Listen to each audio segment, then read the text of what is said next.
Hey y'all. So they say the road to hell is paved in good intentions, right? When I think about this, it's when people say things like, I was only trying to help, I was only giving my opinion, I was seeing what worked for me. But did it work for you though? How's that working for you? How about instead of trying to give good intentions, air quotes, of what we think is good, how about instead we take intentional steps towards what's actually going to help, right? Yeah. How about we're more intentional about our intentional steps? How about we take small micro habits, small action towards our goals, small shifts in our perspective. Why? Because it's easier that way.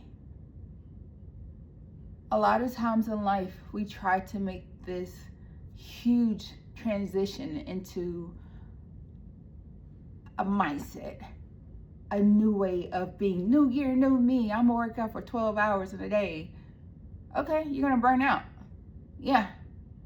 So instead of leaning into, I'm gonna have this intention of doing this, but I'm actually gonna do that.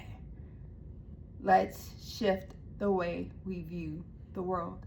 Let's shift ourselves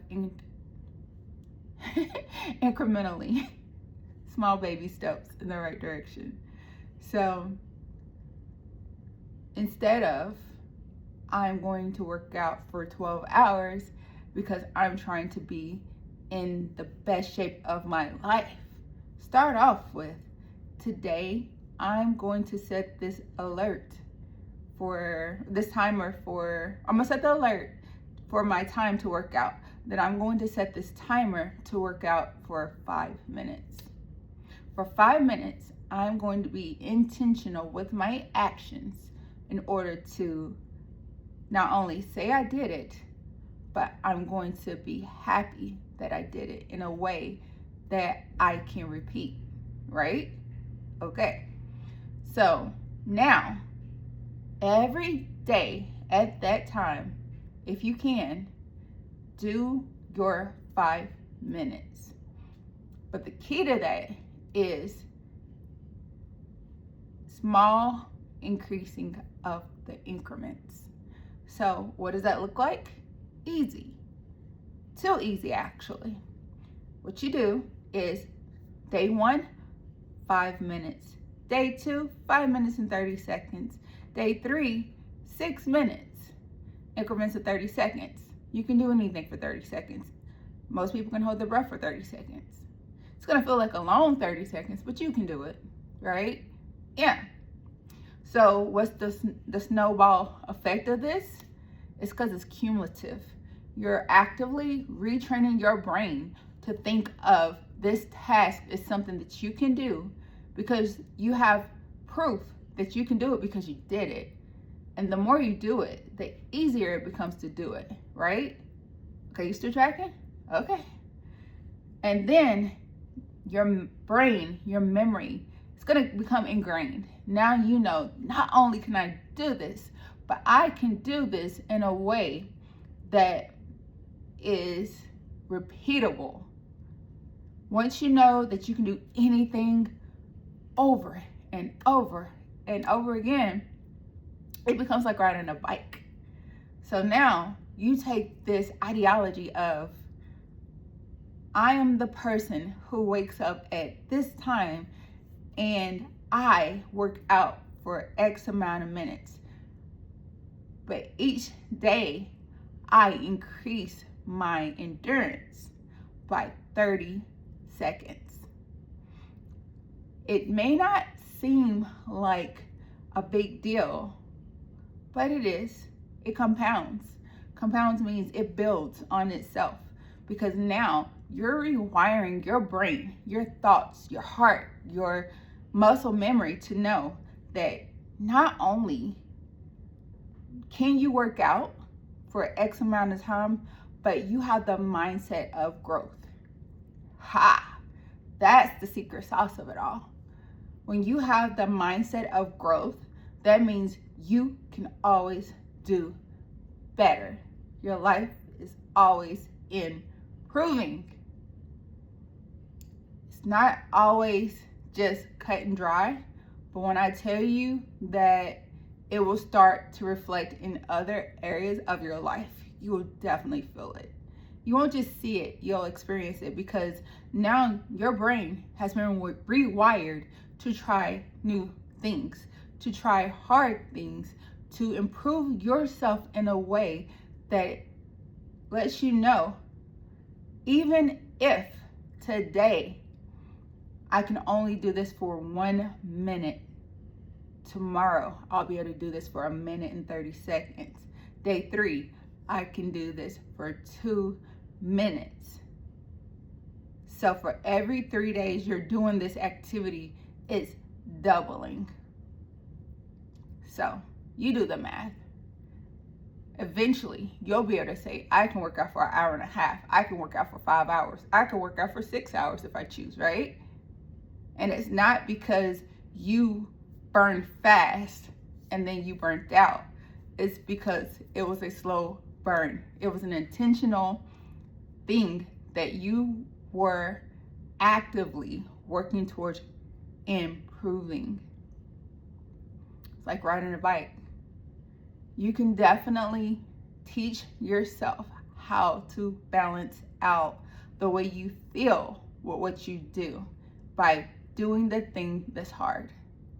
Yeah, it's not always going to be pretty. Yeah, there are going to be moments and times when you may say, oh, I can't.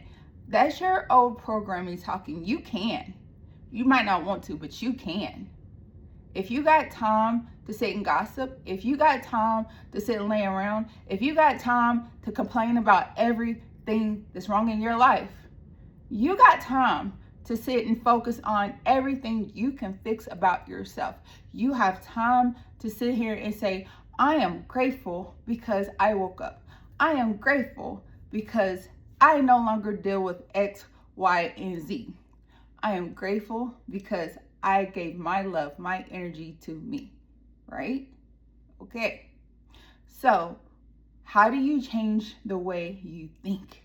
Same way, small steps, small thoughts. When you find yourself ruminating, thinking about the thing that is no longer relevant, shift your perspective. Think about, in that moment, say, I am ruminating, I am overthinking. What can I fix right now to fix my problem? What can I say differently in my words to shift my perspective? Why, you ask? Because words have power. Whatever you say, I am, yes, we're coming back to this. Whatever you say, I am great. I am improving. I am constantly getting better. Yourself, your heart, your soul, your spirit, the universe, God, it's like, yes, actually, you are getting better. Yes, you are improving. Yes, you can do the hard because you're literally taking the steps to do the hard. Yes, it is small, intentional steps, just like everything else in the world. When you learn how to sing, when you learn how to play instruments, when you learn how to draw, that very first thing that you do is going to be perfectly imperfect because that is your starting block, right? Okay, as long as you hear me. Now know this. When you do something that is wrong to others, that is imperfect, that feels as if it's not going to make a difference, tell yourself, no matter how this turns out, no matter how this goes, it's always going to be better. This is not a mistake. This is information. This is literally just something that's going to show me how I can improve. And the next time I do this, I'm going to take these steps to make it better. Again, you're going to take those steps and make them better. But you're going to do it with the mindset of, today, I'm going to make sure I am intentional in the way I do this.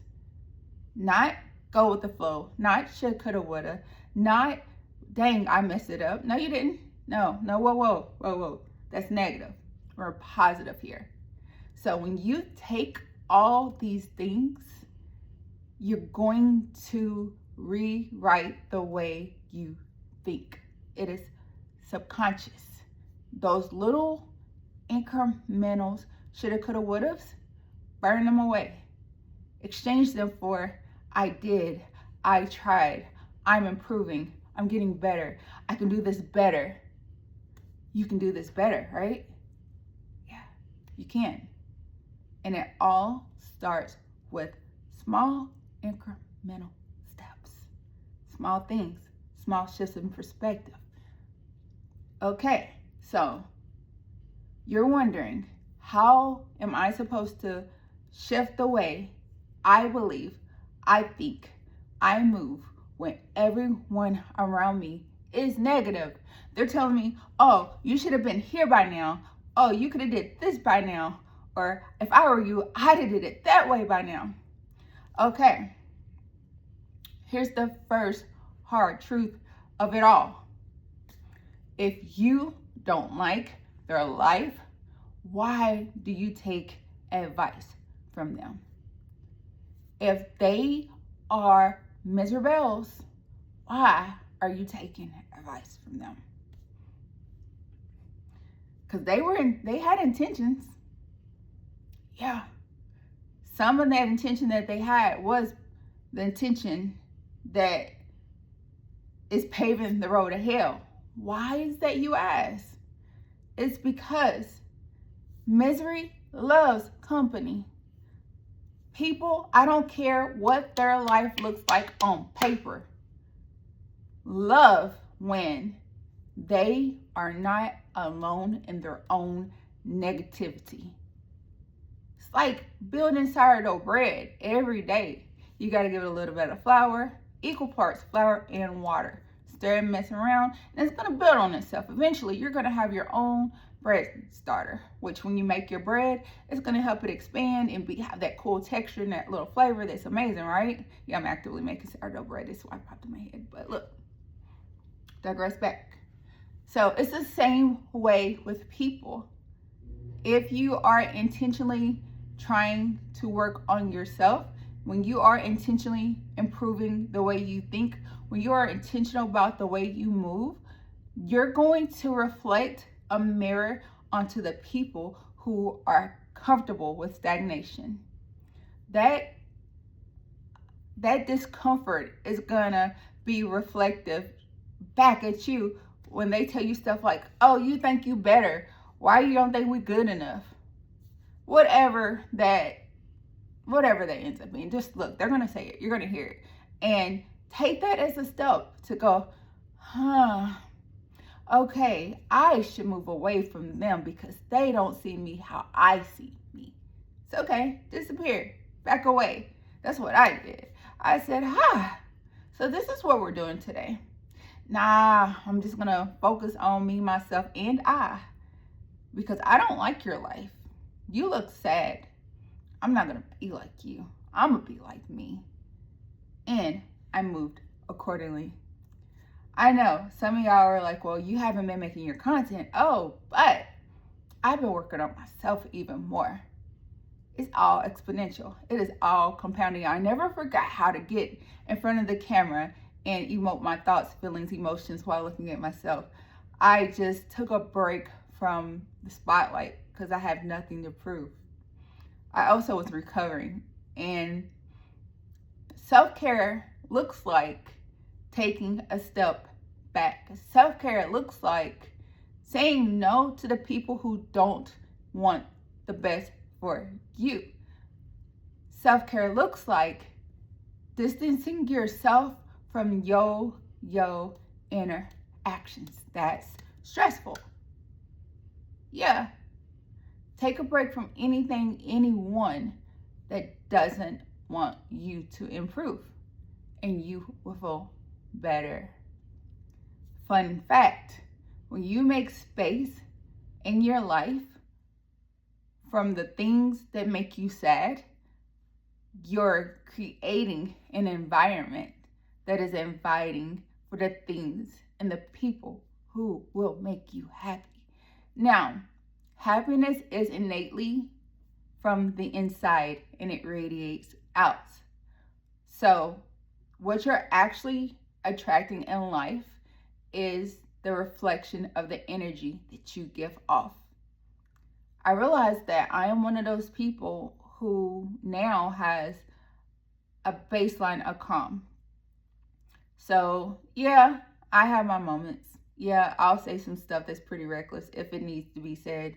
But I'm also kind. I am not nice. I've never been a nice person. Y'all confused who you seen with who I am innately.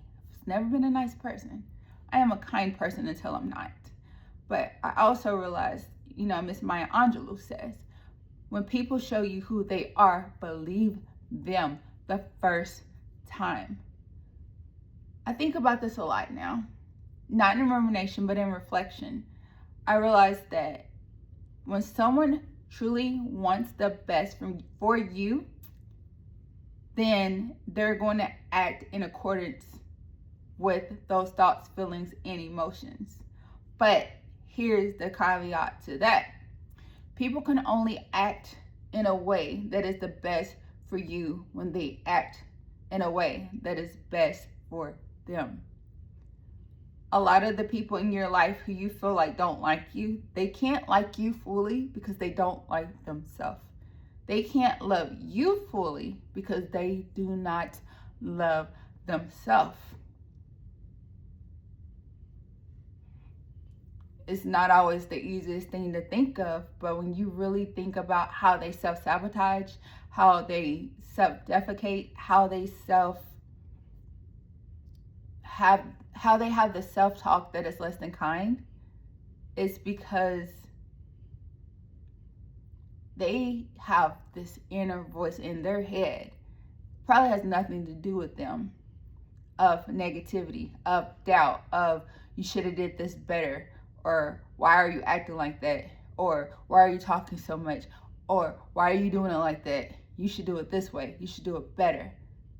Fun fact, those same small incremental steps that you take to improve your body, you can take those same small incremental steps to improve yourself. Now, with mental health, with mental agility, it's a little bit different. It's not just in the actions, emotions, and the things that you do. It's also in the things that you listen to. It's the things that you watch. It's the things that you say. It's your environment. It's the people you surround yourself with. That's why they say that look at the 5 people you talk to the most and you'll be the 6th one. For the good, the bad, the ugly. You are the company that you keep. And if you keep surrounding people who see you as less than, if you keep interacting with people who don't see your worth, if you keep leaning into situations that are beneath you, the way you think, the way you feel, the way you move, you're going to start liking yourself less. Ask me how I know. When I was going through my divorce, when I was going through, even after the divorce was finalized, I intentionally put myself in situations that I knew were beneath me. Not because I had a low self-esteem. It was because I realized that every time I put myself in a situation that I knew that was beneath me, it would trigger me. It would force me to see or remember or to feel a feeling that was suppressed. But the key to that is when you're doing something like that, you have to be cognizant of your limits. Yeah. You can get lost in those feelings. You can get lost in those situations. You can get lost in those actions and interactions if you're not careful. It is something that is best done with the help of a therapist or with someone who is strong-willed or strong-minded like I am. Like, you need guidance. It's not something most people can go through blindly. Because even when I was going through these situations, it was never blind. It was fully intentional. I realized that I can't relate to my clients because I never had those experiences. I realized that I couldn't relate to some of my subscribers because I'd never had those interactions. So I took actionable steps towards things that I felt was beneath me, situations where I knew was not for me. So I could feel those feelings, so I could empathize and sympathize with people who may not know that there is better in life. Now, when I was going through all these things, I got lost for a small moment because I just like, wow, this is so much. But the cool thing is I've always been very strong-minded. I've always been strong-willed. I've always been able to push through discomfort on so many levels, right? And now that I've made it through, I realize that this is why when I'm doing hair or I'm doing someone's makeup or I'm coaching someone through their issues, I'm able to be fully aware of how they feel. When you meet someone on that energetic heartstring, when you can feel someone's feelings in a way that you still have the ability to relate without getting lost in those feelings, it is a different experience for you and for them. I'm realizing that with everything I went through, intentionally and unintentionally, I am so grateful for it because I realized that I would have never been the person that I am without those things. I hope that you take the time to ask yourself, why am I self-sabotaging? Why am I so negative to myself? Why do I feel like I deserve less when you deserve the world? Let that land. You deserve the world. There is no one in the world better than you. There is no one in the world that can do anything better than anyone else. The difference isn't your abilities. The difference is in what you give your intentions to. Where attention goes, energy flows. Whatever you focus on the most, whatever you focus on improving will shift the way you view and see and do. So ask yourself one last question. What am I going to do that's going to make me happy? Not me today, not you today, the you that's going to look back in 5 years. In 5 years, are you going to tell yourself, thank you? Or are you going to be mad at yourself because you're in the same place or worse? You have to ask yourself what's more important, today's happiness or tomorrow's thankfulness. All right, later, y'all.